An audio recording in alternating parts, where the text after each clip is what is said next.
अंगदेश में एक बार कर्ण शाम के समय नदी किनारे सूर्यदेव की पूजा कर रहा था। वह उस दिन किसी को दान नहीं दे रहा था, क्योंकि वह उपवास पर था और वचन दिया था कि सूर्यास्त तक किसी से नहीं मिलेगा। तभी एक वृद्ध चांडाल बहुत फटा पुराना कपड़ा पहने लाठी टेकता हुआ आया। उसके साथ एक छोटा बच्चा भी था। वृद्ध ने विनम्र होकर कहा, राजन, मेरा लड़का बीमार है। वैद्य ने बताया कि अग्निहोत्र के लिए पवित्र लकड़ी चाहिए, तभी उसका प्राण बच सकता है। लेकिन कोई ब्राह्मण मेरी जाति देखकर लकड़ी शुद्ध मानने को तैयार नहीं। साथ में खड़े कुछ विद्वान और मंत्री ने तुरंत कहा, राजन, यह चांडाल है, इसे मंदिर की लकड़ी कैसे दी जा सकती है?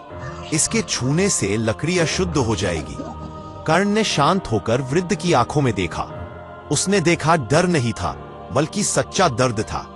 कर्ण ने सभा से पूछा, यदि लकड़ी को मेरी जाति छुए तो शुद्ध होगी और इसकी जाति छुए तो अपवित्र? क्या धर्म जाति पर चलता है या भावना पर? कोई उत्तर नहीं दे सका। अब कर्ण स्वयं उठा और मंदिर के पीछे रखी पवित्र लकड़ी अपने हाथ से उठाई। सैनिक चौंक गए। राजन, यह नियम विरुद्ध है।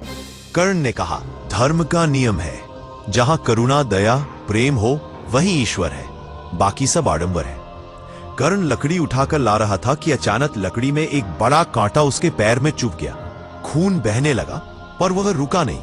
वह वृद्ध के पास पहुंचा और लकड़ी उसके हाथ में रखते हुए बोला, यह लकड़ी अब भगवान की नहीं रही, यह उस बच्चे की है जिसकी जान बचानी है। और जिस धर्म में दया नहीं, उसमें ईश्वर भी नहीं। वृद्ध ने कांपते हाथों से लकड़ी लेकर कहा, राजन, आज आप ही सच्चे ब्राह्मण हैं, जाति से नहीं, कर्म से।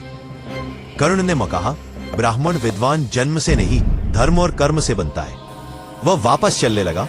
खून अभी भी बह रहा था, लेकिन उसके चेहरे पर शांति थी, मानो उसने अपने धर्म को पूरा कर दिया। कर्ण ने उस समाज में जहां छुआछूत कठोर थी, एक चांडाल को धर्म कर्म का अधिकार देकर सामाजिक बराबरी स्थापित की। उसने दिखाया कि नैतिकता नियमों से नहीं, मानवीयता से जन्म लेती है। कर्ण का धर्म कर्मकांड नहीं था, उसका धर्म था दया, सेवा और सत्य भावना। आगे की कहानी सुनने के लिए वीडियो को लाइक तथा हमारे चैनल को सब्सक्राइब करें।